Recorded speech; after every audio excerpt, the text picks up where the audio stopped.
Mateo describe a Yeshua como el león de la tribu de Judá, la simiente de David y el hijo de Abraham, que ha de venir para reinar sobre las naciones.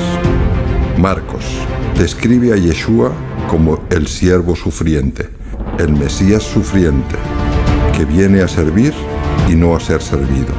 Lucas describe a Yeshua como el Hijo del Hombre, alguien que vivió y padeció y fue tentado en todo, pero sin pecado, y que expresó sentimientos como cualquier ser humano. Juan describe a Yeshua como el Hijo de Dios, atributo de realeza como el águila. Se revela como el verbo de vida, la palabra viviente. Hechos describe la transformación sobrenatural de los apóstoles al recibir la unción del Espíritu. El propósito de los apóstoles era de reunir a los huesos secos de los que habla Ezequiel 37. La casa de Israel sembrada entre las naciones. Romanos. Esta carta presenta la doctrina definitiva de la nueva secta judía. No se trata de una nueva religión. Primera de Corintios. Esta carta trata de corregir distorsiones, confusión y desorden de la comunidad de Corinto. Segunda de Corintios. Esta carta es una respuesta a la primera carta que produjo sus reacciones en la comunidad de Corinto.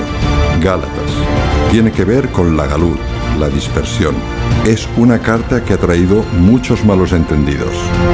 El tema y la problemática de los Gálatas es la tradición oral, la ley oral y la interpretación de los rabinos y maestros de Israel sobre los escritos de Moisés.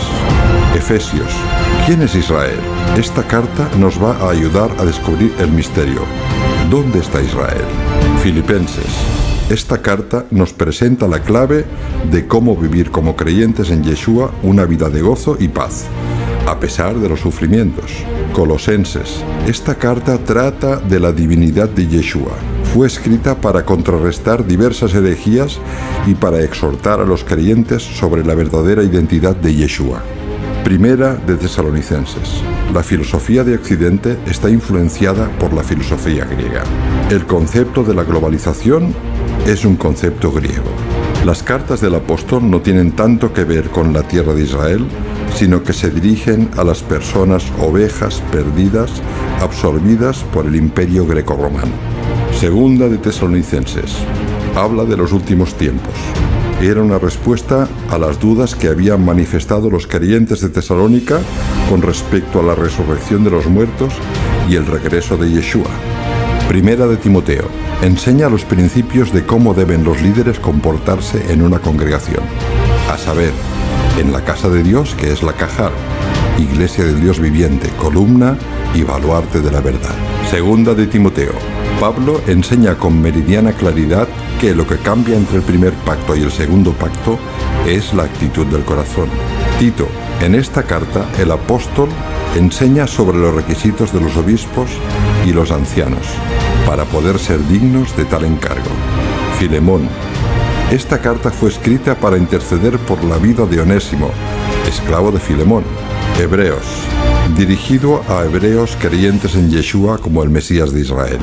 Exhortación a no volver atrás. El rol profético de Yeshua. La supremacía del Mesías, autoridad máxima. Santiago. Carta dirigida a las 12 tribus de Israel en la dispersión. Fue escrita para aclarar en qué consiste vivir la fe. Primera de Pedro. Carta dirigida a los expatriados en la dispersión, las 10 tribus del norte que están en el exilio y brindar esperanza en el largo exilio.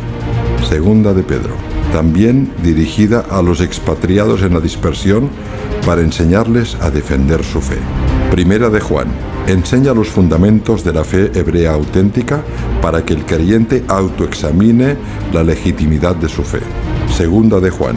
Juan enseña en esta carta a vivir en la verdad, es decir, conforme a la palabra. Advierte contra el peligro de la apostasía, apartarse de la Torá y de Yeshua como el Mesías. Tercera de Juan. El clímax del discipulado, la verdadera señal de un discípulo y cómo poder discernir si uno es discípulo o no. Judas. Judas nos enseña cómo detectar la mentira. Es una carta de exhortación y cómo desenmascarar a los apóstatas. Apocalipsis. Es un collage de toda la Biblia. Vemos a Yeshua como Mesías, juez y rey, el Cordero que fue inmolado. Vendrá como el León de Judá para reinar.